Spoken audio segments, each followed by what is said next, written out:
Well, with everything that's been going on lately this year, guys, I really need some Thomas the Tank Engine right now.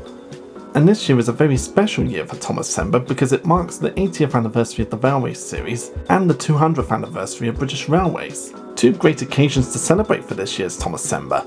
And it's also the year in which I'm going to review Series 5 episode by episode, argued to be the greatest series of the classic series of Thomas the Tank Engine and Friends. And I've got to say, I had a real blast rewatching this series again after so long, getting to see all these new ideas that weren't from any of the Audrey books, seeing all these brand new characters, and all these new adventures Thomas and his friends got themselves into. Series 5 is what many fans consider to be the best of the classic series, and having gone through it again, I've reached my own conclusion, which I will definitely talk about episode by episode. So without wasting much more time, all aboard for Thomascember 2025.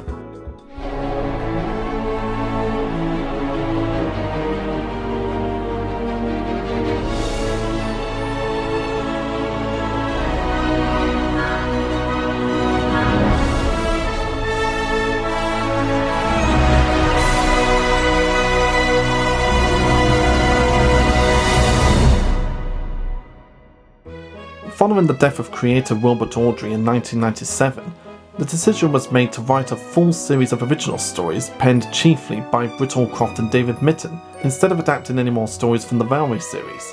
One reason for this was producer Britt Allcroft's desire to create a theatrical Thomas the Tank Engine film, and requested that director David Mitton test and refine his modelling skills to accommodate higher budgeted action and atmosphere.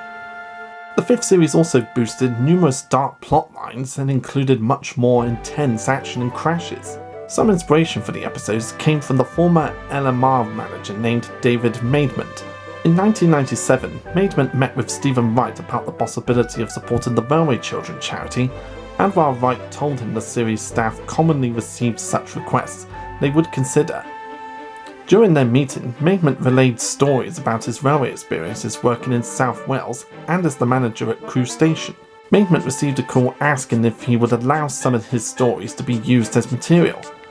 The stories from the Railway series were frequently based on true events, and Allcroft and Mitton preferred this. Maidment agreed and was also asked to review each story to make sure that the railway in the show operated realistically, acting as a railway consultant in piece of the deceased Wilbert Awdry.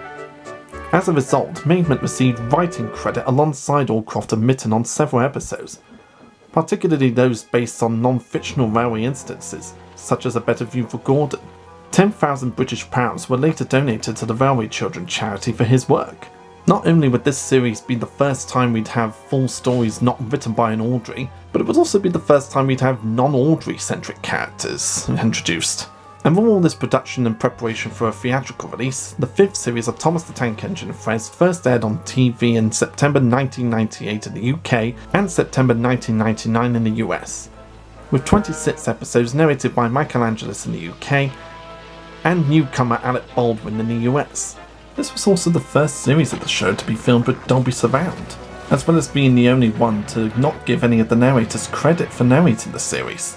That's quite interesting and kinda odd that they would give credit to the narrators in the first four series but not the fifth series, and then carrying on doing it from series 6 onwards. Very strange, isn't it? And on a side note, I was introduced to series 5 via the VHS tapes, which didn't have the episodes in release date order. They had them in whatever order they wanted, depending on what the VHS title was. So I never got to see these episodes in their proper order until I got the complete 5th series DVD set. And that made it a lot easier for me to get to know which episodes came in which part of the series. And with the production history out of the way, let's get started with the first episode of the series, Cranky Bugs. This was the start of the 5th series, as well as the introduction to fan favourite Cranky the Crane. But was it a good introduction to one of the most famous characters in the show? Let's find out. Thomas and Percy enjoy working at the docks, but find themselves delayed one day when a new crane named Cranky starts pushing his weight around and insults them. Thomas and Percy inform Gordon about Cranky and are surprised to know the big engines agree with him. While Gordon believes that cranes need a lot of attention like him, James tells Thomas and Percy to think about how Cranky feels, as he is high up in the air and has to cope with inclement weather, and then looks down on the two engines annoying him. Matters are made even worse when Cranky finds out that Gordon and James agree with his ways, causing him to be more bossy. He tells Percy to shunt some trucks closer to him, Percy is too upset to concentrate and pushes the trucks too far, leading Cranky to drop a crate of sand on top of Percy. Cranky then tricks Thomas by telling him to shunt his flatbeds to the outside line, believing that it will be easy for Cranky to load up. As Thomas does so, Cranky leaves the loads beside the trucks rather than in them. This series of setbacks causes confusion and delay. The Fat Controller is upset. While unaware of Cranky's bad behaviour, he assumes that Thomas and Percy are responsible for the problems and sends the two tank engines to the sheds to consider how they will improve themselves the next day. Thomas and Percy are both also upset, with Cranky. That night, a terrible storm rages across Sodor. Henry, Gordon, James and Duck have taken refuge in the harbour shed.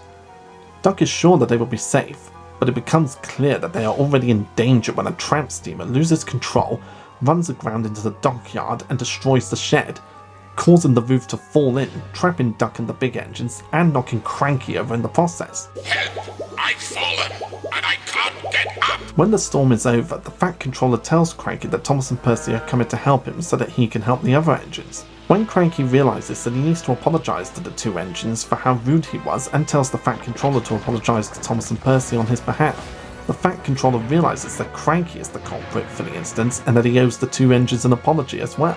Thomas and Percy come to the rescue, and Cranky is soon back upright and rescuing the engines from what remains of the shed.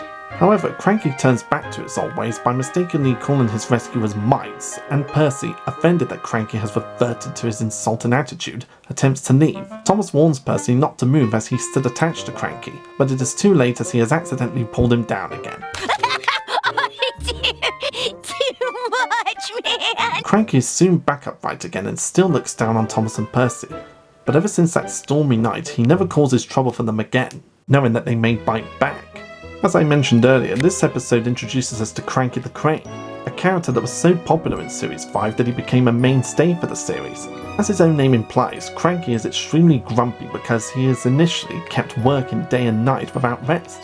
Although nowadays he is able to sleep properly, he still maintains his cranky attitude. Cranky loves teasing the engines whenever he gets an opportunity to. According to an interview with Robert Gold Galliers, Cranky is based on photographic references of various cranes from the 1920s to the 1950s.